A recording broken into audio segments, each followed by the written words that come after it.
The Fantasy Football Podcast on the Sports Gambling Podcast Network is presented by WynnBET. WynnBET is now live in Arizona, Colorado, Indiana, Louisiana, Michigan, New York, New Jersey, Tennessee, and Virginia. From boosted same-game parlays to live in-game odds, WynnBET has what you need to win. Sign up today and bet $100 and get $100 at sportsgamblingpodcast.com/WynnBET. That's sportsgamblingpodcast.com/WYNNBET. State restrictions apply. And we're also brought to you by SGPN's Big Game Bingo. We're throwing out a $57 SGPN gift card for every bingo hit. We're also brought to you by SGPN's 57 Bets Challenge. We're throwing out $570 cash and a $570 gift card to the winner of the props contest. Get all our contest info exclusively on the SGPN app. And if you're going to be out in Arizona for the big game, make sure to check out our live show at the Ainsworth Thursday at 11 a.m. Register today at sportsgamblingpodcast.com/big game. And welcome in to the Fantasy Football Podcast presented by the Mothership, the Sports Gambling Podcast Network. I'm your host, Justin Bruni. Joining me as always is my co-host, Mr. Andrew TD King. Rob, how we doing, boss? Good, man. Excited, man. Super Bowl weekend. It's just like Christmas for me, man. I love it. Friday, we have Underdog releasing the first 2023 best ball contest of the year. So, man, it's going to be a fantastic weekend. How about yourself? How are you? Doing good. It's a very, very busy week on my end leading into the Super Bowl. We got a lot going on over here at the network. We've got all the good betting content for you, all the fantasy content in Dynasty. Be sure to come and check out some of our stuff. You know, we got Cody Z, Matt Morse, Matthew Cummings. They're all putting out some really good betting content, whether you're looking at like novelty props, whether you're looking at player props, game props, halftime props, whatever it is. We've got all sorts of good stuff for you right now over here at Sports Gambling Podcast Network. So be sure to come ride with us. Just busy, man. You know, putting out content, working, waiting for the weekend. You know, it's one of the bigger weekends of the year. So I'm pretty excited about it. I'm assuming you're still riding with your early pick in the Chiefs in the Super Bowl. Of course. Yeah. Fuck the Eagles. Yeah, exactly. Oh, yeah. We are not Eagles fans at this part of the network, that's for sure. We have plenty riding with the Sports Gambling Podcast Network, but me and Andrew are not one of them. Anytime you get Patrick Mahomes as a dog is a good day. So only getting better odds. Damn but right. As I've been reading the trends and reading our content from all of our analysts and contributors, many of us are on the Eagles. So we'll see what happens. Any favorite props that you're taking? Yes. Actually, here I have. I went with a buddy last night for about an hour and a half. I've got my diary right here, Justin. Yeah. A couple I really like. Mahomes over 38.5 pass attempts. Okay. That one I like. I think no matter which game script happens, whether they're winning or losing, he can get over that. Will there be a 2-point conversion attempt? That's plus money, not conversion, just Love attempt. Plus money. Love that. I like the Chiefs over team total of 99.5 rushing yards and the Eagles under 144.5 rushing yards as a team. Okay. I obviously I don't want the Eagles to win, but I do think AJ Brown will have a good game. So I like his over 71.5 receiving yards as well. And man, I'm going to have anywhere between 35 and 60 bets on the Super Bowl, everything from the coin toss to, Hurts to throw an interception. So, I mean, there's a ton on there, but, those are some of my favorites that are, I feel like locks. Locks, he says. Locks. Well, we'll definitely have to, I don't know, we maybe have to get something going on Sunday. Maybe get a little, adjuncture show. Maybe a little pop-up show with some props. We'll see if we got time. Well, I know we're going to be riding the next 3 nights. We've got tonight. We're doing RB reviews. We're doing some recent news.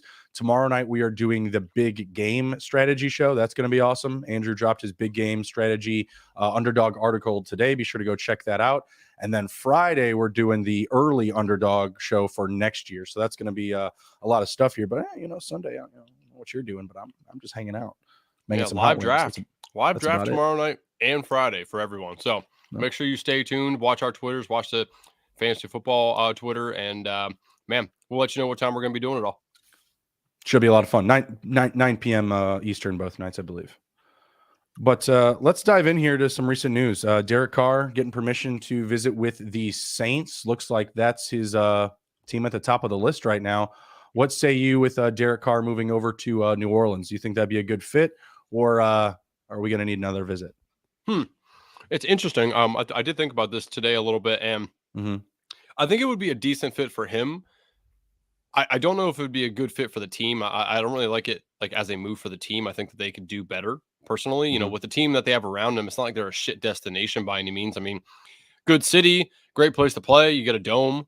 You know, they have a good team, both offense and defense. I think, you know, are above middle of the pack. So I think it's a good destination for a quarterback to land. Like, you know, would they consider allowing Aaron Rodgers to take a look at them? You know, that could be something. I mean, Rodgers is getting older. He don't want to play in that fucking wind and cold of Green Bay. I mean, why not go to the nice Louisiana weather, right? So I think the Saints are kind of jumping on a little quick, but I do think for Derek Carr's purposes, you know, it would be great for him. I mean, you got some good you know, offensive weapons there in Alvin Kamara and Chris Olave. You know, I think that they're going to add some depth there as well. I really hate Michael Thomas, so I won't even get into that. I mean, that dude's just a big old wuss. I think they're gonna move on from Michael Thomas. I think they probably should. I mean, he stubbed his toe and he's out like 2 years. So I mean, there's something wrong with that man. But yeah, I mean, for Derek Carr, I think it'd be a really good landing spot for him. I think that he could excel there probably about as much as he did with Las Vegas. So we'll see. But I don't like the move for the Saints organization. I think it's kind of a meh landing spot because if you don't have Michael Thomas there, you're just looking at maybe like Chris Olave. There's a couple of other names we're going to bring up here that could be cap casualties that I feel like may actually fit well in New Orleans, but I don't know. I feel like it's a nice, easy move for them because they just got those picks from Denver. So they definitely have a leg up. And it feels like the Colts would probably use their draft capital to try and move up in the draft. I don't think that they're going to lean heavily into the Derek Carr sweepstakes. Your Washington Commanders have taken themselves off the list as well. They're moving on with Sam Howell as their QB1 on the roster for now. I'm interested to see how that plays out because the wording and all the reporting is like, oh, he's the QB1 to enter the offseason. Like, he's just the guy at the top of the list. Like, does that mean they look to bring in somebody else? Does that mean they look to draft another young prospect? I'm not really certain. But I think at least for now, it would, you know, kind of remove them from, you know, the high profile guys like the Aaron Rodgers or like a Derek Carr. It's really tough for me to pick another team where he might land or where he might take another look. Like if he's already with the Saints, I got to doubt that, you know, he's making a trip to Tampa Bay, you know, and I don't know if Tampa Bay has the capital or the trade capital or the assets to really make a move for a guy like Derek Carr if they're not looking to give up a top pick. Atlanta again in the same division. I don't think it makes sense. Does Jets or Seattle do anything for you if they decide that they definitely don't want to stick with, you know, Zach Wilson or Geno? Yeah, you know, no, the Jets make a lot of sense to me, just given that they are, you know, that's their missing piece, right? Like they're missing the quarterback piece, kind of similar to what we thought of the Broncos this year. It may not work out for the Jets just the same, but you know, we all thought like, oh, well, the Broncos, they've got weapons on offense, they've got a great defense, they're just missing the quarterback, right? Well, Jets, same situation. Yeah, I think they would be benefited by getting a Derek Carr in the building, but you know, it may wind up being Jimmy G. You might have to settle with the consolation prize. You have that connection there with Saleh in his past. I don't know. I feel like they might be able to get a little bit of a more friendly deal. I think Derek Carr, you know, hanging out with the Saints is pretty interesting. I think it's you know, good culture fit. He's a very, you know, yes ma'am, no sir type of character. You know, very very polite. That Southern hospitality. I think he'd fit right in there in New Orleans. So. Yeah, I don't hate it, but I don't love it by any means. And I don't think that it, you know, necessarily moves the needle with any distinction for any of these guys like fantasy options like Olave or Kamara. You know, what are they doing at tight end? And that, I guess that kind of brings me into our next bit of news here is it looks like, or it would appear, an early on cap casualty for the Chargers would be Gerald Everett and Keenan Allen. Two pivotal points of their offense there. There's a huge market for tight end. Like I could see Gerald Everett landing on anywhere from like 8 to 10 different teams. Now, the market for receivers doesn't feel as rich. Where are a few places you might see those players land, in your opinion? So let's start with Keenan Allen, right? First thing that comes to the top of my mind is Kansas City. I mean, I know it's inter divisional, I'm not Right. sure how that would all work with that, but Kansas City needs some help, and he's a possession receiver that Patrick Mahomes would love to have. Mhm. So I think that that's a very good destination for him. I also think the Bears, for 2 years, potentially good stop for him, right? 2 or 3 years, Money, maybe. baby, money Yeah, I mean, the talks, Bears and we've have got it. a shat ton of money, as you know. So like that's a good fit for me. Also the other one that came to mind would be Atlanta. I think that again, he's going dome to dome, right? Doesn't need to worry about, oh, can I play in the dome? Like Mhm. I think that would be a good spot for him to. And again, I don't know what Atlanta's going to do at quarterback. If they're going to stick with Ritter or whatever the case may be. But I just think that he would be a good fit there for them. Like that, those are the ones that like really came Mhm. to the forefront of my mind when I started to think about this. As far as Everett, man, I agree with you. Really, I don't have any place that I think he would be dominant. I just think there's a group of anywhere from 8 to 12, probably Yeah. places that Oh, he could fit in very well. I have, was that 3, 6? Yeah, I have 11 on my list. The whole NFC North could use him. The Lions just got rid of Hawkinson. The Packers are still riding with Bobby Tunyon. The Bears, Cole Kmet, let's not talk about it. Oh, man, I love Cole Kmet.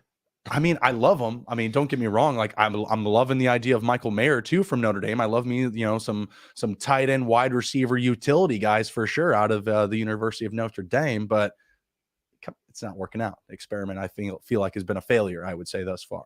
I would love to get Keenan Allen in that lineup. My goodness, you get Keenan, you get Darnell Mooney coming out of the slot, you get Chase Claypool on the outside. It's really not that dissimilar from what he had with the Chargers. Moving i.e. from Mike Williams to Chase Claypool. So I think that Yep. would be a great fit. But Oh, um, let's give Darnell Mooney some more respect. I think Darnell Mooney is a better complete receiver than Chase yeah, is personally. Yeah. well, I agree with that. I agree with that. I definitely think he has more utility, period, just because you can throw him anywhere on the field.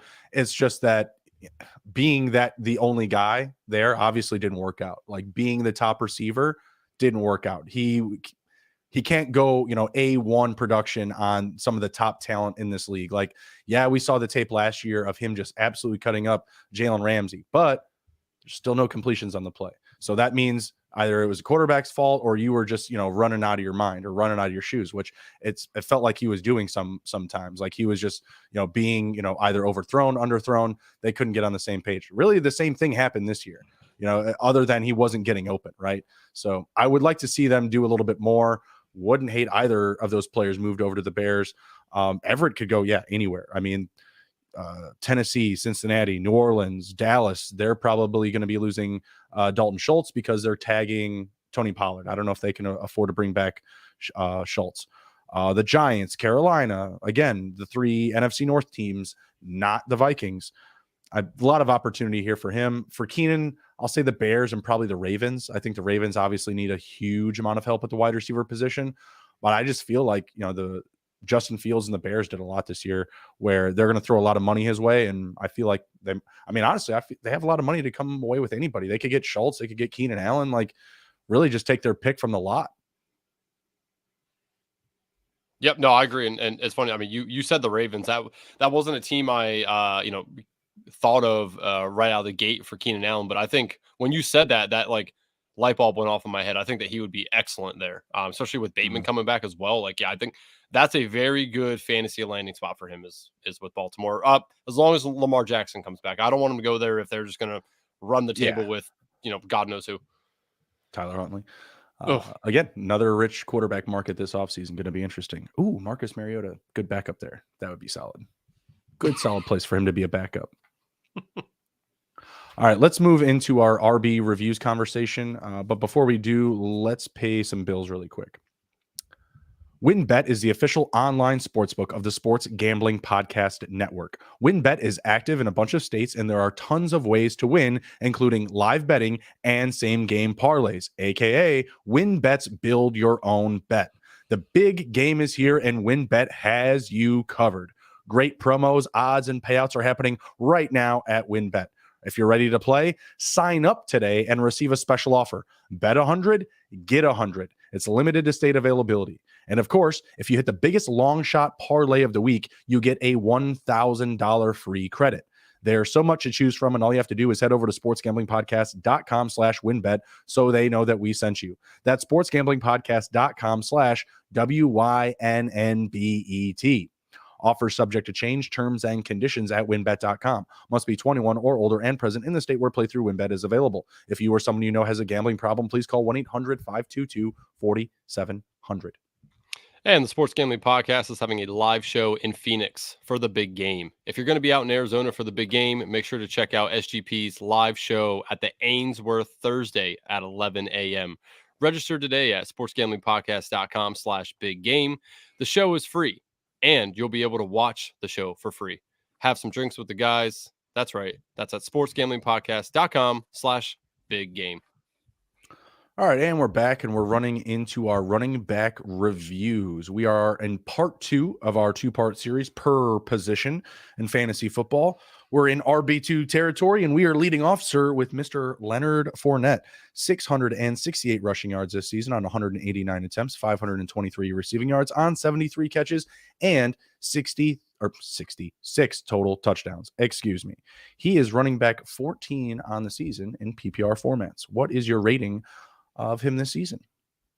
Well, let's start with kind of what we were doing last time. How many finishes do you think he had as an RB1 throughout the year? I'm gonna say 5. 3. So Ouch. not great. He was, yeah, not great, Bob. Not good. There was really only like 2 more times that he was even in contention for a viable fantasy starter, really. So not a very good year for him. I'm going to give him 2 stars. Okay. I actually liked Rachaad White a shit ton more coming into the season. He was somebody I wrote about for a Best Ball article. That was somebody that was going late in drafts. I just think Rachaad White had a better skill set. Outside of, he did need to work on his pass protection, and that's kind of where Leonard Fournette, helped the team a lot more than Rachaad White did. But Rachaad White was just a better back. I know Lenny was there, for a few more years, obviously, so they were used to him. But he just wasn't very good, man. He's a 2-star player for me. And honestly, with Brady gone now, I really don't know what's going to happen with Leonard Fournette. I mean, this could be one of the last times we really even consider talking about him. I mean, he's just not going to be very good, I don't think, staying on this team. And depending on where he goes, he might just be a backseat driver. Yeah, I have him a 3-star, and that's just because of the catches. I mean, he's still finished as an RB2. He was a fringe RB1, RB2. So I give him a little bit more love, but yeah, it's a very inconsistent season this year, whether it be just his overall burst, the offensive line, situation, just their troubles.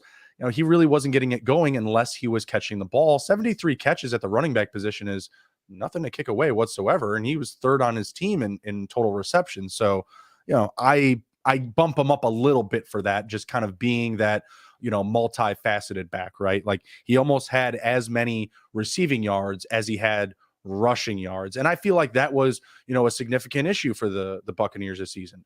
Their offensive line couldn't keep Brady upright. They couldn't get the run game going. And obviously Fournette, didn't benefit from that.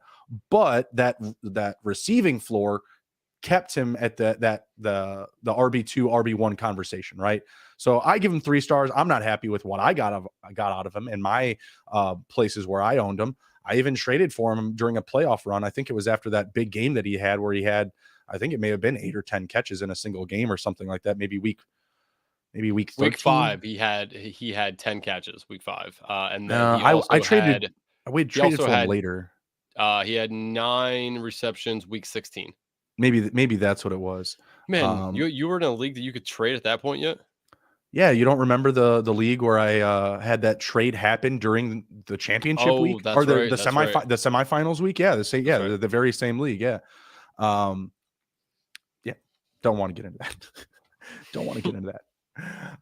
But yeah, I am in leagues where you can still trade during the playoffs. It's certainly not ideal. I don't make all the rules in every single league, so that's where we're at. I give them 3 stars. You're at 2 stars, so we're in similar territory. We're definitely not satisfied. I think the expectation from this offense, we were expecting more touchdowns, more electricity, and we were taking Leonard Fournette at a higher cost in ADP. So that is another reason why I have him significantly lower. There was no wow moments from him this year other than a couple of games, and obviously those games they got people like me into more trouble because you bought in, right? Like, you're like, all right, this looks like it'll work for the remaining games or whatever, the rest of the season moving forward. Let's make a deal. No, didn't work out. 2 and 3 stars for Leonard Fournette. I agree with you. I don't know, I don't think his future prospects look great because I don't imagine he's going to stick around in Tampa Bay. And I feel like he could be either a cap casualty or moved somewhere where, the opportunity isn't as fruitful or the offense isn't as fruitful. Next up we have is Miles Sanders at running back 15. Great season from Sanders. 1,269 rushing yards on 259 attempts. Nice. Only 78 receiving yards, but 20 catches. I feel like, they really kind of honed in on his role. He is not a pass catching back. And I felt like they really just lined him up to his best skill set, which is usage in the red zone. 11 touchdowns this season. So his rushing total, 5th in the NFL. His total touchdowns or rushing touchdowns, 7th in the NFL. I'm going 5 stars. I'm not an Eagles fan, but Miles Sanders showed up for folks this year. What say you? Yeah. Man, I'll probably give him like a 4.75. Again, I'm not going to give him a 5. That's just the commando in you. That's just the commando inside you. That's right. The bias is real. I just can't. But I will give him 4.75, due to the fact of he had a great year. Yep. Where you were drafting him, he way blew off, or blew out expectations. I mean, he was drafted in past round 6 for sure. It was just very good value where you got him. And we kind of knew that the regression to the mean was going to come this year because the year before he had no touchdowns or 1 touchdown, something like that. Mm-hmm. So we knew that was going to obviously not happen again. So where you got him, the value he held for you, he was healthy, all year long as well. And he was on a team that killed it. I mean, it's always good to get a running back on a team that is killing it out there. So, 4.75 should probably be 4.99, but we'll keep 4.75. Honestly, I think he could have had easily over 15 touchdowns. The way that team was running the ball, I'm not sure how many touchdowns Jalen Hurts had rushing. Has to be up there. And then you had Boston Scott stealing touchdowns, Kenny Gainwell with a random stolen touchdown every here and there. He could have had a much better season. Finishing an RB15 with just 11 touchdowns is still pretty interesting. But again, this is PPR formats. He probably finished much higher in standard just because guys like Leonard Fournette weren't going to, it's like 73 less points, right? So he would be ahead of him and probably a handful of others. Yeah, like I said, I have really no arguments against him this season. 5 stars. I feel like there may have been a few weeks where he hit some inconsistent bumps, but for the most part, I believe that he brought home consistent value for his owners. How many RB1 finishes do you think he had? 7, 8? 6. He had 6. Okay, it's pretty close. It's not bad. He did kill us, though, in the fantasy playoffs. Week 15, 16, 17, running back finishes of 69, 36, and 36. So not great, but overall, he got you there, right? You just right. Hopefully didn't play him in the fantasy playoffs. Hopefully you got over the hump, or you were playing someone who owned Josh Allen. That's really the only way you were taking that one home. I think that's all I got for him. Other than do you feel like there's a cliff? Like, is he about to fall off of it? I don't really expect this type of production again. I don't either. I'm also not sure he's going to be on the Eagles. He's one of the people that they could drop or, draft somebody and keep him as the backup maybe. But I'm not sure that he's on this team. If he is, I would say there's potential that he could land here again. What would you say, RB15? Yeah. Yeah. So I think there's possibility of that happening. I would say he's probably going to be closer to 24 though, if he does stay on this team. I mean, he had a lot of touchdowns. I mean, you're banking on that. Hurts is going to get his as well. So I'm not sure that I think the 15 is probably his ceiling if he stays there. I think he probably goes down towards the 24 range. But I honestly am in the camp of, I don't think he's going to be here next year. Yeah. I mean, there's already been those talks. They might go after Bijan in the draft. That would be crazy, upgrading from Miles Sanders to a young hot prospect like that. And overall, yeah, I mean, they could just drop him. They could trade him. I just don't. I agree with you. I don't know if he's going to be on the team next year, but even if he does, I don't think he's going to sniff double-digit touchdowns again. I just don't see this production being reproduced next year. Next up is my first 2-star running back, and that's Alvin Kamara. Huge disappointment this season. Huge disappointment. 897 rushing yards on 223 attempts, 490 receiving yards on just 53 catches, and Andrew, just 4 total touchdowns all season. And that's 2 receiving and 2 rushing. Absolutely dog poo. Me and Brad were getting into it. Me and Bradley Stickler were getting into it about championship week. Jerick McKinnon versus Kamara. I was like, no, you can't start Kamara, bro. You can't do it. You can't do it. Wasn't necessarily a heated debate, but I definitely won that one. But I also said to sit Mike Evans that week, which wasn't right. And he said to do so. Cold a wash. So, how many RB1 finishes you think? 0. He had 3, which is crazy, right? No, I don't believe it. I think you're lying. He did have 3. That would have been week 8 against the Raiders. Super impressive. I'm sorry. Yeah. So week 5 versus Seattle, week 8 against the Raiders, and then week 16 at Cleveland. Those were his only RB1 finishes. He was kind of close 2 other times.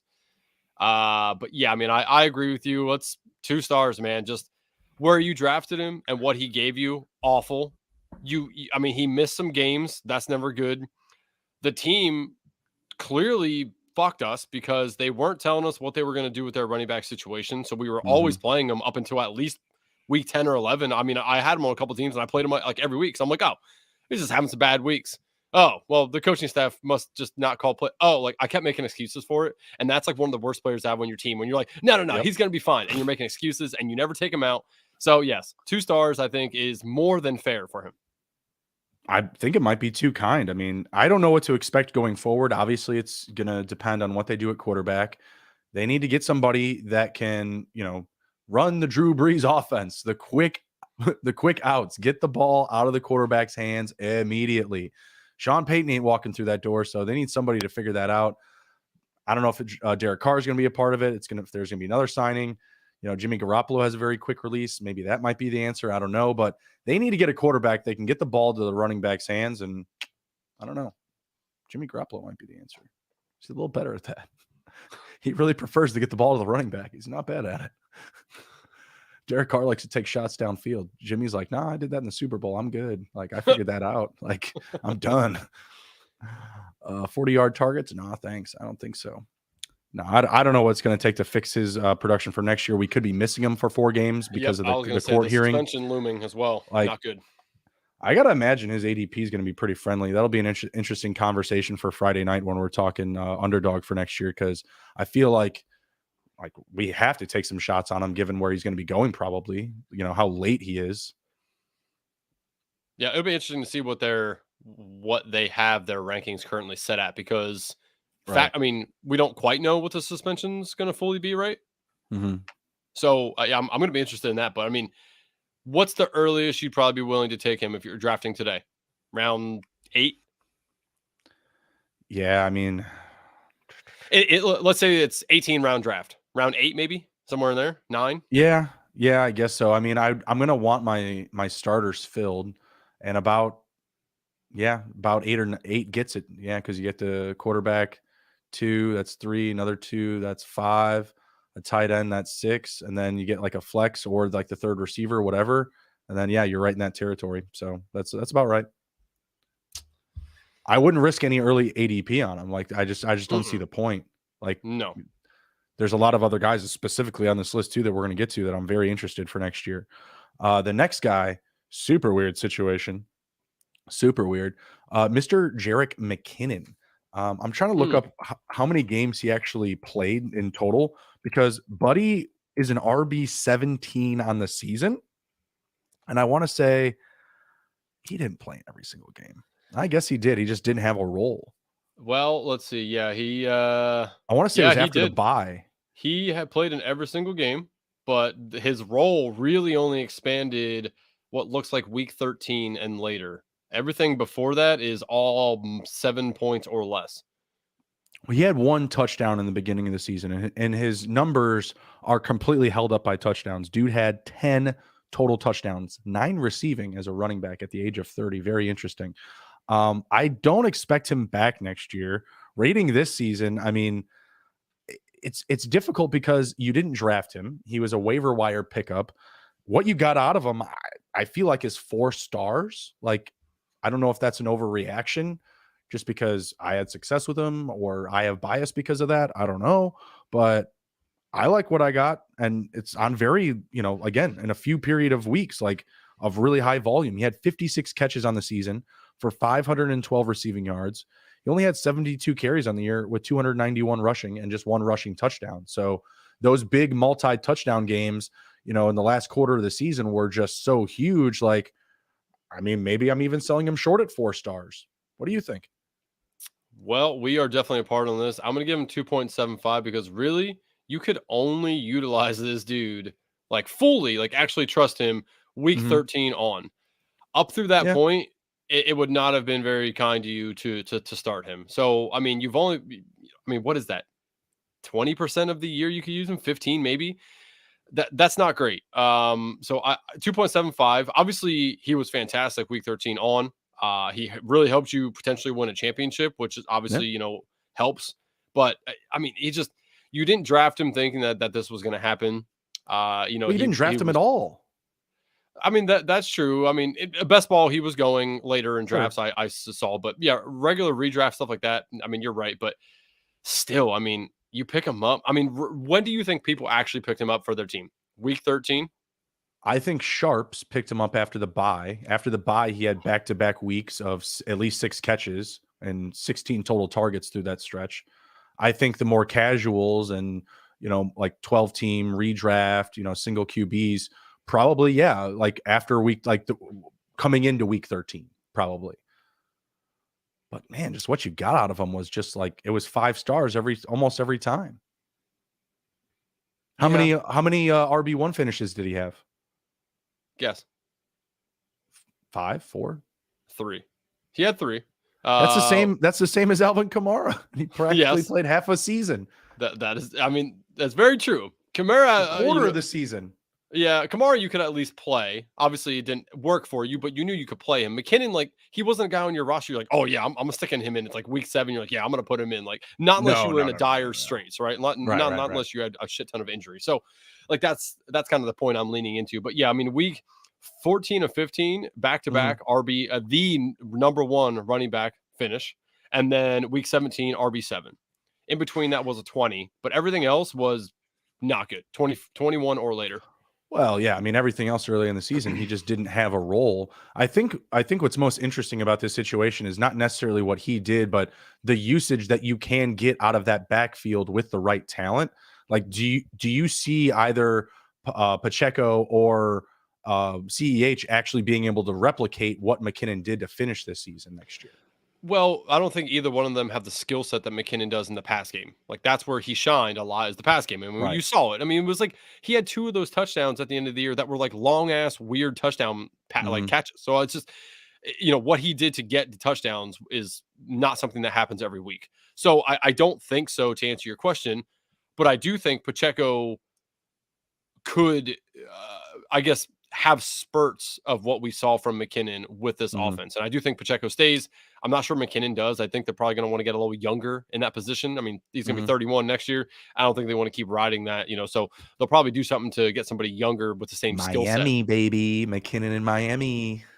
I mean, maybe. Yeah, that's possible. They'll create the Bermuda Triangle of running backs between McKinnon, Mostert, and Jeff Wilson. Be awful. Awful. One Jeff team we cannot pick like any damn. Jeff was great. From. Yeah. Okay. I love Jeff Wilson. He was awesome when he was healthy. Yeah. Okay. Well, yeah. See, therein lies the problem. Well, yeah. I mean, he was good with 2 teams this season. You know what I mean? Like as long as you know how to use them, you'll get some production. Yeah. He's not going to make this list, by the way. I wish he could have. Out of my heart. So yeah, Andrew's got 2.5 for McKinnon. I've got 4, a little bit different there for the RB17. RB17 again for only a quarter of the season is pretty good. Damn, double-digit touchdowns. It's crazy. Next up, we have Mr. James Conner of the Arizona Cardinals, 782 rushing yards on 183 carries, 300 receiving yards on 46 catches, 8 total touchdowns. pretty average. I gave him a 3. Like these are pretty low key numbers, just enough to keep you relevant. What do you think? Yeah, I would say 3 is fair. 3 for him is fair. Obviously he did miss some time. He missed 3 Mm-hmm. games throughout the season. Obviously went out that one game as well. Mm-hmm. How many RB1 finishes? I'm gonna say it's a good number. I'm gonna say 4 or 5. It is 4. And he Okay, did have 2 finished as RB13 on the week. So technically he could have pretty potentially had close. 6. Pretty close. So but a lot of that was at the end of the season. He definitely Mm-hmm. played better at the end of the season. Beginning of the Yep. season, not good. RB finishes of 18, 41, 35, 33, 37. Then he got hurt, came back 21, and then started to do Mm. what he did at the end of the season and be really good. So I don't Yeah. know what they did to change. I'm looking at like at the attempts and stuff. His attempts definitely went up at the end of the season, so maybe that They helped. But they definitely became more run oriented, I think, to just try and protect the passing game that was absolutely abysmal. yes, Kyler sucks. Hence, Yeah, hence they can't even hire anybody to fucking come there and be the coach. not a good situation. No, not a good situation. Who was that in the news? I can't remember that they said, "Nah, I'm going to pass because Oh, I fuck think that was Kyler." Peyton, wasn't it? It was Sean Payton. Was it? Was it I, Sean I'm Payton? I'm I pretty remember there sure was an they. article out. It's like Yeah. the guy was like, "Nah, I'm good." Like screw Oh, that you kid. know what? No, actually, I think you're thinking. Yeah, I think it's somebody else. I can't remember. I saw something today. I read that somebody said that Sean Payton was asked to come to Arizona and never even took the offer because he didn't want to work with Kyler. And he's like, and then they said he took the Broncos job despite Russell Wilson. Like that's how bad Kyler Murray is. I'm like, ouch. Jesus. Oh damn. I mean, as our fearless leader, Ryan Kramer says, Kyler runs like a damn gymnast. Like, and that's what got him hurt, running like a gymnast. If he would, be able to take on some contact, that The way. strides of do. Yeah. I know what you're talking about. He takes those long ass strides like he's about to do He a front just flip. That's awesome. I Yeah, it's so never weird made like that that. connection. Uh, well, all right, so we're getting off topic here. James Conner. Like I said, I think 3's fair for him. He gave you a last half of the year as a very good running back. So that really did Mhm. help you. Obviously, if you could, possibly scaped out a couple of W's in the beginning of the year, starting him, Yeah. and made it through his little stretch of injury there. But I think 3's fair. You think he's on the team next year too? Yeah. Yeah, I mean, Yeah. he finished the year strong. Kyler's gonna be coming back banged up. They're probably losing D-Hop. Like, I feel like he's probably, gonna be a good prospect in fantasy next year because what else are they gonna have to start the season? I feel like he's gonna get leaned on early, and you might see a little bit of like a kind of a flip from this year where he starts off really well next year, and then maybe he starts to fade. He'll be turning 28 next season, not, quite falling off the running back cliff, but he's getting close to the edge for sure. And he's been a guy that's been banged up his whole career. Also beat cancer, shout out. But at the same time, like he's had trouble staying on the field consistently. So that's really all that you worry about. But I like his prospects to start next season, and I think that he will be a favorable ADP grab, to start the year, or probably someone you'll get at midsummer for a very good value, if you get in on some early drafts. So I'm not overly excited about him next year, but like I said, I think he'll be in a good position to start the 2023 season for sure.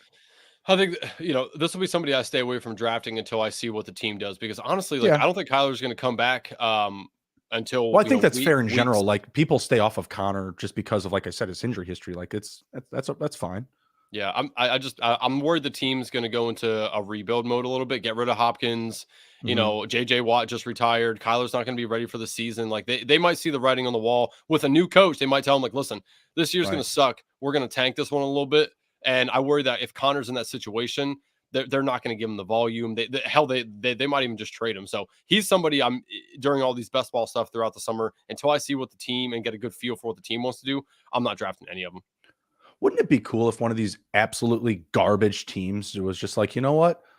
let's just fix our franchise NBA style. Let's go out for just legit superstars. Like, let's go make a move for Allen. Let's bring in D-Hop. Let's get a Dalton Schultz and a Gerald Everett. Let's go full Madden mode here and just load up on studs. Like, imagine if the fucking Texans did that. They grabbed Allen. They grabbed Hopkins. They're like, you know what? Actually, that wouldn't happen because Hopkins hates them and he wouldn't come back. But I don't know. Something similar to that. And then they all like, oh, yeah, we also brought in Derek Carr. Like, oh, yeah, we're going to be fine. Probably wouldn't work, but it'd be an exciting offseason and make our jobs a lot easier. Yeah. Make our jobs. That's the cool thing about the NFL. You don't have those super teams minus the Eagles. You know, the super team assembled this year with the Eagles. You know, they're fucking nonsensical. I don't know how they pull off all the trades they do. It's wizardry. The NFL's rigged, game script style. Well, look at the Rams last year. They were pulling out all the stops. Yeah. Well, that's what happens when you have an owner that's willing to actually spend cash money. You can do that. Cap salary. Straight cash, homie. Straight cash. Cap's going up too. Cap's going up. Yeah. Man, your Bears, dude, they just have like a full team's worth of cap available. Dude, if Poles messes this up, man, like epic failure on his part. Has to have a super aggressive offseason, has to be aggressive in the free agency, in the draft. Like they should literally hold that pick until the seconds before that clock runs out. I'm telling you, like, get every bit of value that you can. Drive that cost up. And damn it, get us some studs. All right. Running back 19, we got Mr. Kenneth Walker. 1,050 rushing yards, 228 carries. Pretty solid. 165 receiving yards, only 27 catches. Not ideal, but, still a rookie. 9 total touchdowns this season. Pretty solid. I think those are all rushing. No combined. I gave him 4 stars. He wasn't healthy to start the season. Got banged up a little bit, but I think that he was everything that was promised when he was healthy. Yeah, 4 stars as well. Okay. I feel like where you drafted him, which was way late in most drafts, until the end of the season, the end of draft season, it did go up a little bit, but man, all through the summer, through the beginning like of August, and it was in that shitter, man. It was in the tank. You could just get him for pennies on the dollar, right? So for where you got him, for what he did on this team, I think the team doing better than what we thought they would do really helped because his value stayed lower. We thought the team was going to suck, not going to be able to run the ball, whatever the case may be. So that really helped, his narrative of being a late round pick. But yeah, I mean, I was one of the people who also thought Ken Walker was going to suck just in general. So this is a miss by me. I'll capitulate here and say that a lot of people were on him and I just couldn't see the path. And man, he proved me wrong. From week 6 on, so before week 6, there was never an RB1 finish. After that, how many do you think he had? 5. He indeed exactly had 5. Yep. 5. So that's pretty good. So from week 6 on, 5 finishes as an RB1. Very good. I'm excited to watch this dude next year again, man. Like he runs. Same. He runs with gumption. That dude wants to hit you. He doesn't care about taking a hit. And man, he just his vision is what surprised me. Honestly, like I had listened to people from the draft, and they're like, his vision's this and this. And you listen to too many people, and then you're like, shit. Like you immediately put it in your mind, you're like, nah, this dude's gonna suck, right? You just got to watch the tape for yourself. Yeah, and there's obviously people who were like, no, he's going to be good, and I just couldn't see it. But man, his vision was good, and I love that he doesn't mind taking a hit like that. That's an RB I want, and next year I'm going to be fully in on him. He's awesome. 4 stars. He's going to be expensive next year. I have him at 4 stars as well, but he's going to be very expensive. And what do we think? Round 3? No, he's going to go earlier than that. He is going to go standard or both. Okay, so in single QB PPR, he is going in the second round. He will go in the second round. Now in Superflex PPR, you might have a shot at round 3, or I'm talking like first 3 picks. And that's if you have a big run of QBs. Like there's the traditional, Superflex drafters that will literally, like, if it's a super competitive draft, in my opinion, it's usually going like 1 through 6 or 1 through 7 straight QBs. And then you might see that CMC drip in there. You might see that John Taylor or maybe even Eckler just kind of sprinkled in. Those are the leagues where you're getting Justin Jefferson at the end of the first round, or kind of also sprinkled into like the top, maybe 4 to 6 picks, just because this is such a QB rich league right now. But yeah, he's going to be going early. Like the next guy on the list is ETN. ETN was going in round 3. in single QBs. I've seen him go in round 2 in June, July last year, and he didn't even get onto the racetrack until they finally pulled James Robinson aside and said, "Hey, like you are in fact done." So super tough to know right now, but my opinion is that he will be a highly toted running back for next season. Everybody's going to be on him. Everybody on him.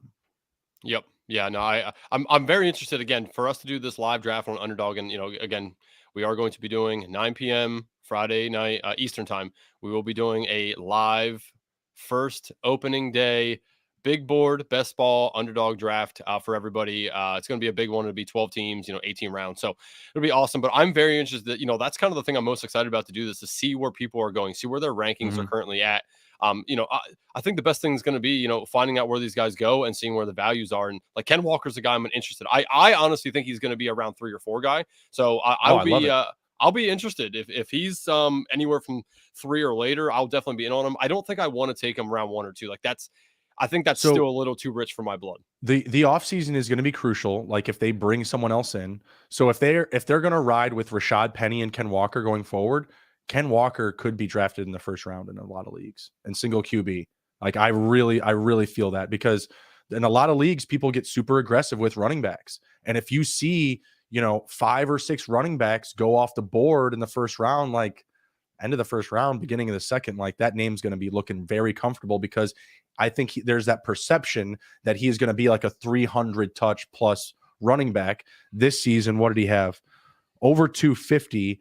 And what, he didn't play in the first how many games? In the first, he didn't play week 1. That was it. Oh, and then he missed week 14. Okay. So out of 2, he still missed 2 games, and the first handful of games, he was still playing second fiddle to Rashad Penny, right? Yes. So I believe the perception is that he's going to be a high volume running back. Pair that with his youth, pair that with the production of this season, and you have yourself an A1 prospect and fantasy for next year. So, I mean, I very well could have him inside like my top 8 running backs. I don't think that that's like a far cry. Interesting. Next man up, Travis Etienne. Really not that dissimilar. Like I'm probably putting him in like that same space. He'll definitely be a top 10 guy for me next year. 1,125 rushing yards, 316 receiving on 220 carries and 35 catches, 5 total touchdowns. This was another 4-star rating for me.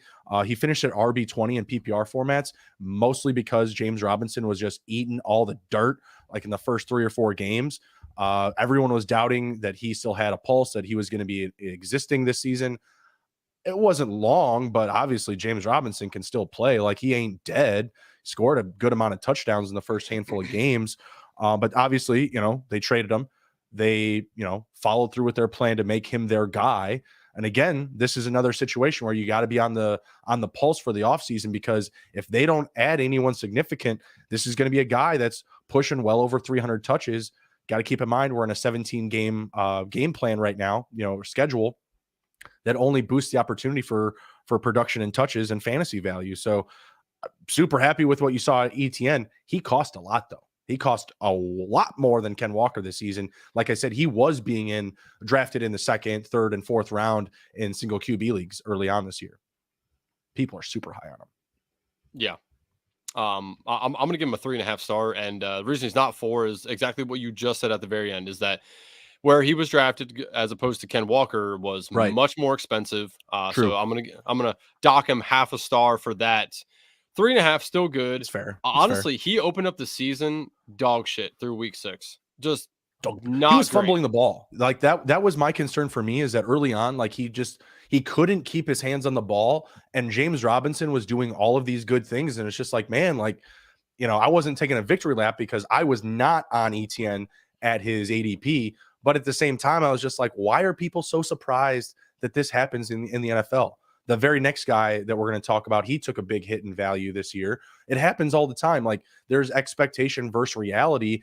And I just I always hate when people just box themselves into takes like, oh, you can't take James Robinson because he's just nothing. He's like, dude, he's on an NFL team. He's 2nd on their depth chart. Like you think he just won't touch the field? And there's a lot of situations like that. Like people were so low on DJ Moore during his dip. I was like, do you know who DJ Moore is? Like what his skill set, what he can do? Like, yeah, you should go out and target him and get him for cheap. And then 3 weeks later, he blows up for like 150 receiving yards. Like there's no absolute truth in this game. And that was a big, narrative with ETN. I feel like this past offseason was like, oh, he's just going to be the dude. He's just going to be the dude. Like, no, he could be, but we had to wait. We had to wait, that several weeks for it to happen.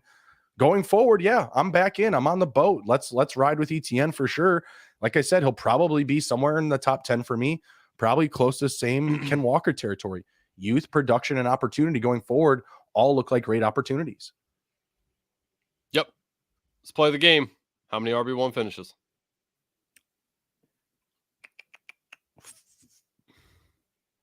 Ken Walker had 5. I'm going to say 4. It's exactly 4, man. Look at you. 2 for 2 on the exacta. Bang, bang. Back to back, baby. Yeah. Week 17, which obviously is a very crucial week, championship week for us, RB5.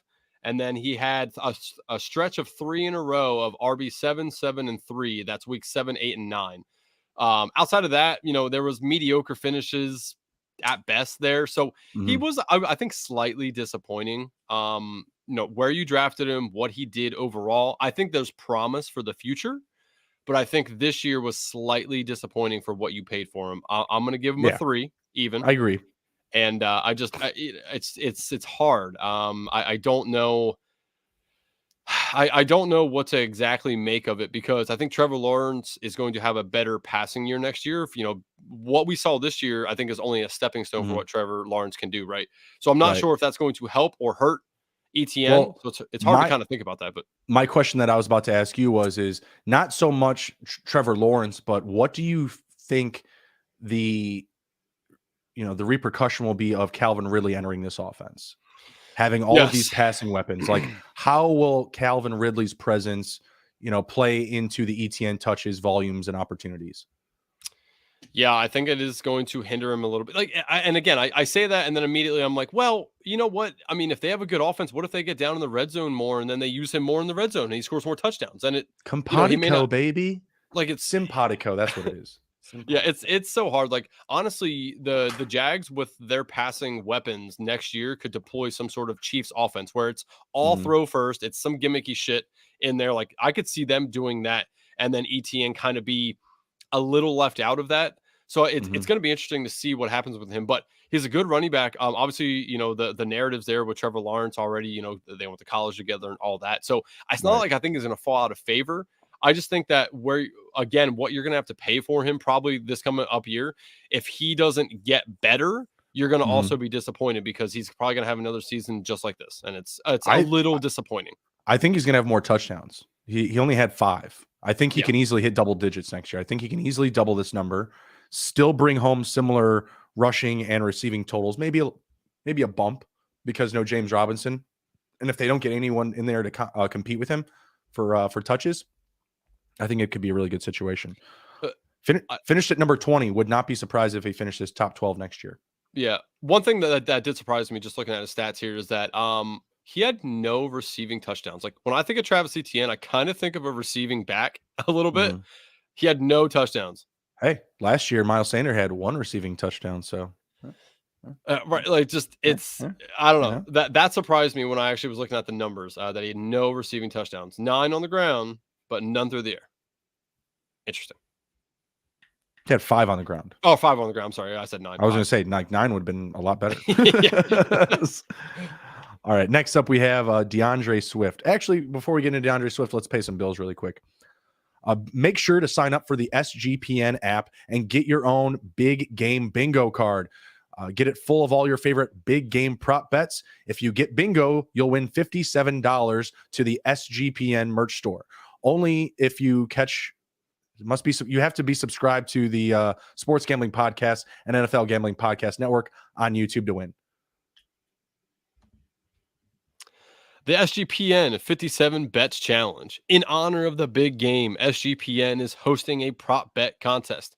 Make your picks for 57 different prop bets. That's right, 57 different prop bets. Winner will get a $570 cash prize and a $570 gift card to the SGPN merch store.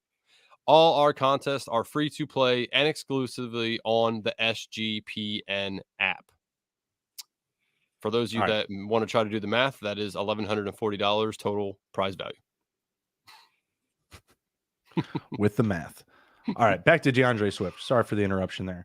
We got DeAndreSwift coming in with only 99 carries on the season, but an impressive 542 rushing yards, over 5 yards per carry. Love that. Hashtag free DeAndreSwift. Yeah, right. 389 receiving yards on 48 catches. That's pretty impressive. Close, very close to 150 touches with just 8 total touchdowns. Very interesting numbers. I went with a 3.5. It's not to his fault. He doesn't get to call, he doesn't get to run the personnel. He doesn't get to pick the plays. I'm in the same boat as Andrew, and I'm a Bears fan. Yeah, free DeAndreSwift. We all love the Jamal Williams year, this season, but yeah, come on. You got a real horse here just waiting to take off on the track, and we can't even get him out of the stable here. I mean, this is rough. I give him 3.5. There could be brighter pastures ahead, greener pastures, whatever. I don't know. I don't really have that much faith. I feel like that offense, especially with Dan Campbell at the helm, they're not going to give you any easy way to predict how they're going to be efficient, like what they're going to do. And I think we saw a lot of that this season. They don't care what you think. They're going to play how they want to play, and it's going to be very mischievous. It's not going to be in your face. This is how we're going to beat you. They're going to hold their hands close to their chest. So let's revisit something that we talked about on one of the Sunday morning fantasy lounges. I forgot who asked it. I don't know if it was Dave or Brad or you. Mm-hmm. Somebody asked the question, and this was after week 13 when he had an RB6 finish, DeAndreSwift. We were asked, going forward for the rest of the fantasy season, will we rather have DeAndreSwift or James Cook? Pretty sure Emerson and I were the only ones to take James Cook, and we were kind of looked at funny. Do you think James Cook had a better end of year than DeAndreSwift did? I'm not sure. I mean, I know that he was included more, but I know that Yeah. Devin Singletary we're going to be talking about soon, and he had a pretty reliable season. I don't actually have the numbers. I'm just asking you, like, from your eyeballs watching these games.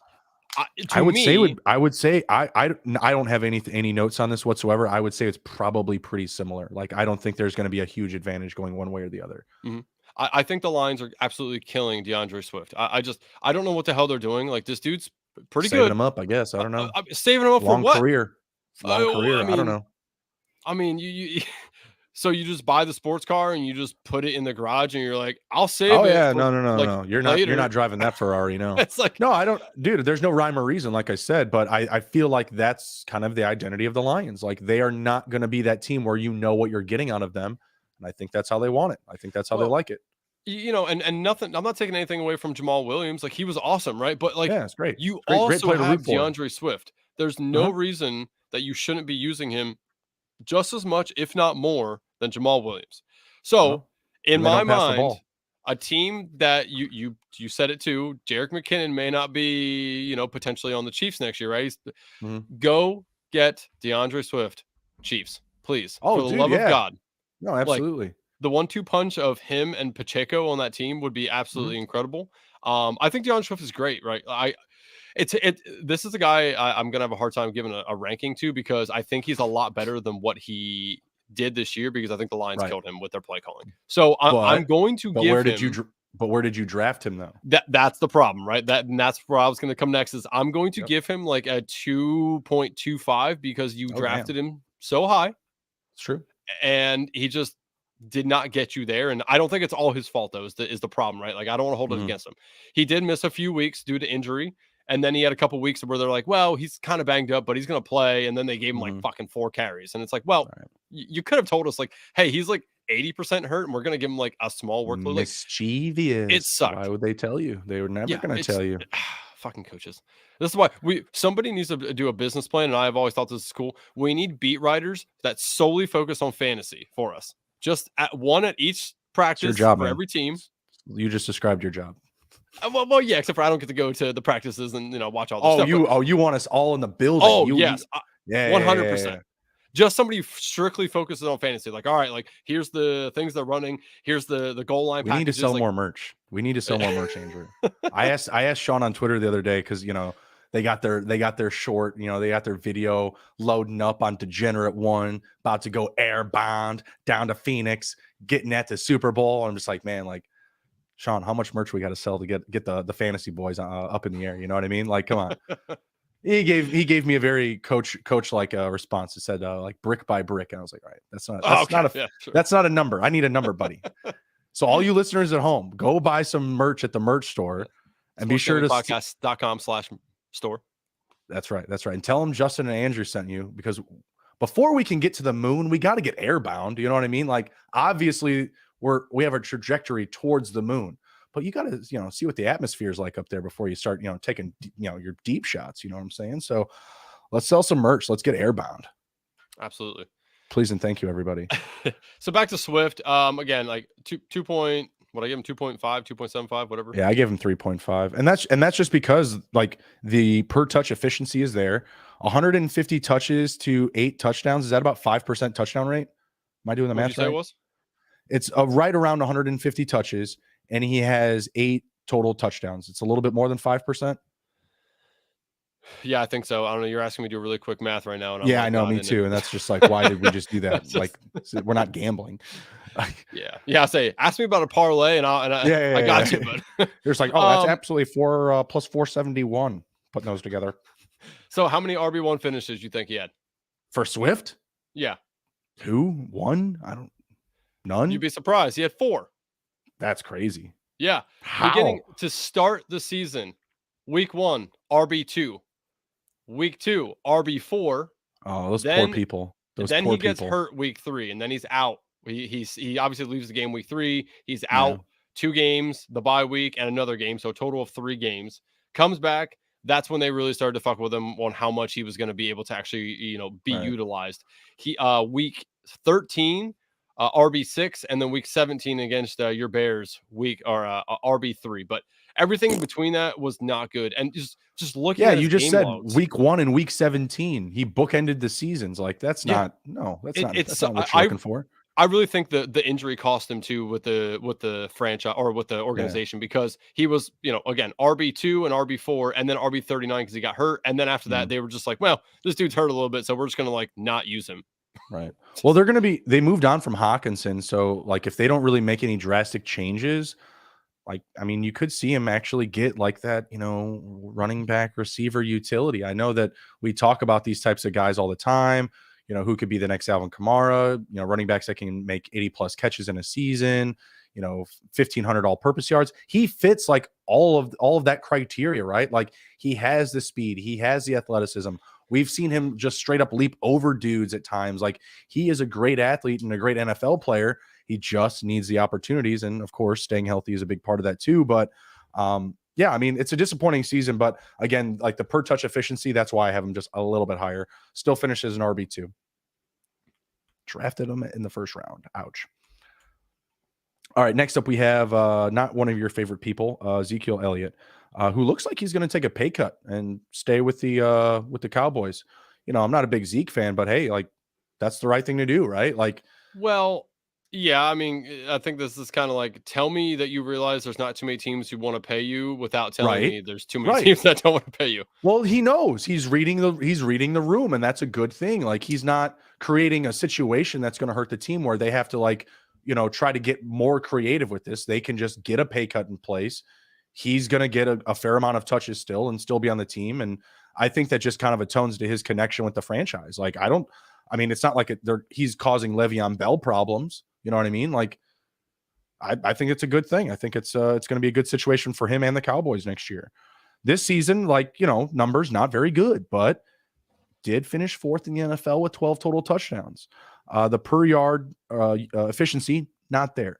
231 carries, 876 rushing yards, not great. And he really didn't do anything on the ground. Very Miles Sanders-esque, 17 catches, 92 receiving yards, like nothing there whatsoever, right? But touchdowns, hey, was on the Cowboys, who have a good offense, was used a lot in the red zone. Tony Pollard obviously has superseded him as the best running back on this team. Again, it feels like he's reading the room. I gave him a 3.0. I gave him 3 stars. Not terrible, but not great. I give him middle of the run. I don't want to eat here again, but it wasn't, I was able to eat. So RB1 finishes. What's your guess? I'll go with 3, 2, 2. 2's 7. final answer. Whoa! Yes. Touchdowns. Are you looking at standard? Oh, yes, I am. I was gonna say like Oh, that's but it fucking changed it when I reloaded the page. Oh, Jesus. All right, hold on. Let's okay. do PPR. Hold on. 1, 2, 3, 4, 5. He still had 5. Wow, Jesus dude, Christ. that's way higher than I expected. Those touchdowns really held him up for sure then. Week 6, 7, 11, 13. Yeah. Those are the RB no, and 14. Those are the RB1 finishes. Just Not looking bad. at them, there is definitely some weak defenses in there. Minnesota, Sure. Houston, Yep. Indianapolis when they didn't have Leonard back yet. Okay. Philadelphia, but when that was week 6, that was before they realized that they really had a problem there. Detroit. No, I think that's when they realized they have a real big Well, problem. I They went don't and signed know. Ndamukong Suh and Linval Joseph and Yeah, I can't remember. Was that the Eagles who did it after an ass whooping on Monday Night Football Week 9 that they did? Oh, that's right. Yeah, I just want to throw that out there. I think it was the Commanders that gave it to him. I don't know. the who? We'll move on from that. But yeah, so just looking at these, it did surprise me to see how many RB1 Dude, that's finishes super surprising. Yeah. dude have. So he just, man, when he's out there, he looks so slow. He just Oh, he looks doesn't like look he's like good at all. robotic, and it's just like, You know who what he the reminds hell me are they of now? doing? Remember Lamar Miller? Oh my God, yeah, He reminds me of Lamar Miller now. These are Lamar Miller numbers. Like, pull up Lamar Miller. Interesting. Like, I'm telling you, like, if you look at like the last 2 seasons Lamar Miller was relevant, I mean, if he ever was, I guess these are Lamar Miller numbers. That's a deep pool, man. Dude, tons of carries, not many yards, touchdowns. Lamar Miller. Like, dude, that's exactly what he did. I'm gonna pull up some Lamar Miller numbers now. Man, that's Now interesting. I'm all Yeah, excited. so he, I'm gonna give him a 2.5. I think he was okay where you drafted him. He wasn't going super early. He wasn't going real late. He was middle of the pack, right? He was in the Yeah. running back dead zone. Right. So I think he did fairly okay for that. He obviously, shared with Pollard more than you would have liked, but he still Mhm. had the volume, which was crazy. Like, I felt like they held Pollard back and deployed Zeke. Which is weird to me because Pollard's clearly the better running back. I don't know what their Mhm. infatuation is with Zeke here, but the game, I feel like that's how he got to where he finished and his 5 RB1 finishes was just Mhm. based off of volume. I mean, he had a ton of volume rush attempt wise, Yep. in this offense. So I'll give him a 2.5. He immediately gets knocked down, half a star for being a Cowboy. But I was surprised with the RB1 finishes. I will not lie. And yeah, it's gonna be. I don't even know. As a Commanders fan, I'm like, is it going to be fortunate or unfortunate that he's there again next year? And I don't know. I mean, again, I don't think he's Your going to do D this. line's getting just healthier, so I mean, feels like it'll be a good thing. Yeah, I don't think that he's going to be very good again next year. Like, this is a guy I'll be fully off of, not only because he's a Cowboy, but because I just think that the other running back there is much better. But yeah, he's it was interesting to see how many RB1 finishes. Yeah, that did surprise me. So 2.5, I think is fair for a guy who hates Ezekiel Elliott. Just for reference, Lamar Miller's last 4 seasons when active, he had numbers all better than this, other than the touchdowns. He didn't have the touchdowns. So 876 rushing yards. He went over that the last 4 seasons, other than 2015 when he hit 872. And he always had like a bunch of catches, like 25, 36, 31, 47, 38 from 2018 to 2014. And like Zeke didn't get over 20 this year. So maybe I'm being a little too kind to Zeke there in that comp. I don't know. Sorry, Zeke. You're not quite as good as Lamar Sucks Miller. I don't have any prospects for him next year. I'll be off of him. Not really interested. He might be someone that, is decent for you in like DFS formats, like I said early on, because we don't know what the Pollard situation is going to be like for his return. Yep. All right, next 2 guys here. We're going to wrap it up kind of similar to the end of last week's episode, just running through these last 2 pretty quickly. Appreciate everybody following along. Be sure to smash the like button, download the episode, and leave a review on our Apple Podcast. We're giving away a Kenneth Walker jersey to everyone that leaves a review on the Apple Podcast giveaways during the Super Bowl. We've got Devin Singletary of the Bills and David Montgomery of the Bears. Not really pretty similar seasons. They both had 6 rushing touchdowns. They both had right around 800 rushing yards. Singletary had less carries. He had 177 carries, 819 rushing. Monty 201 to 801 rushing. And they both actually had 38 receptions. Kind of weird. Who would you rather have next season? Let's say Monty returns to the Bears on a probably not a discount, but he just returns. They've got money. If they're going to pay him, they'll pay him. I'm going to go Montgomery because I am in the camp of I think James Cook is better than Devin Singletary. So I think that's Sure. going to shine through come training camp and preseason. I Mhm. think James Cook will be, if the Bills do nothing, I just think James Right. Cook will be utilized more. So I'll take Mhm. Montgomery because I think he will be utilized more than Singletary. And again, I mean, as we look at the numbers here, I mean, they were 1 point, I believe, difference Super in close. totality. Yeah. They're Yeah. super So close. I'll take Montgomery because I think that he'll be a little bit better next year. And again, I just think Singletary is just on a Mhm. downslope. I'm still in the camp that Montgomery is going to be off the Bears. He's going to be elsewhere. There's not a rich market for running backs, but there's always the Chiefs. They always need somebody. There's a couple other teams like Carolina needs a running back. Rams need a running back. Dare I say the Saints if Alvin Kamara isn't doing what he needs to. The Dolphins, there's a good amount of teams out there that could use a running back. So we'll see what happens there. But I'm going to imagine that he's either back with the Bears who have a better offense. He could have better prospects. Khalil Herbert's still there, but Monty was the priority for them. Khalil Herbert love a lot, but I don't know if they're going to let him off the leash next season. Or if they will also pursue, the market if Monty doesn't come back. But if Monty goes somewhere else, it may just be a better situation in fantasy because, if he's going to land somewhere, hopefully it means that he's going to have a more defined role and he, chooses where he's going to go so that he doesn't have to have someone breathing down his neck for touches and action. So that's running back 23 and 24. Again, very close between the two. Monty, I felt like to his ADP was kind of where you're getting him. Like, I agree with that. like 6th, 7th round. Like he wasn't really that expensive. I don't think people were very excited about drafting Bears players this year. Singletary, I feel like, again, he was drafted kind of in the similar space because you were at that point kind of taking a stand on your flex position, probably closer to around 7 or 8. Because I felt like that's how he was drafted. Like your first flex player or your first draft player, first bench player drafted. Yeah, and I think both these players were in the scenarios of people were talking themselves into their backups, James Cook and Herbert, right? Like, Right, I feel right. that, and that's why they were drafted lower. And actually, I think both of them, if I'm remembering correctly, both of these running backs and their backups were drafted like within 2 rounds of each other in every draft. So Yep. it was interesting to see that as well. But I think these are 2 guys definitely that I can remember that their backups were being talked about as potential starters as well. I mean, Montgomery was like selling peanuts or some shit in training camp that one time, and like everyone's like, oh, it's Herbert's going to be the guy, and then we see that it's like kind of a deployment of both, and that Herbert gets hurt, and so it's a weird scenario for both of them. But yeah, I think I like Montgomery as a running back more than I like Singletary. Singletary reminds me of like just a little rugby player like that can like do well, but I don't think he fits what the Bills want to do. I mean, hence the Bills tried to go out and take J.D. McKissick from Washington. They went out and got James Cook. I mean, so they also went out and got Nyheim Hines. Yeah, exactly. Like, so I think they're both very guys, and I don't really want to draft either one next year. But depending on where Montgomery goes, I'll be more interested in him, more inclined to take him. I've got 3.5s for both. What say you? I'll give man.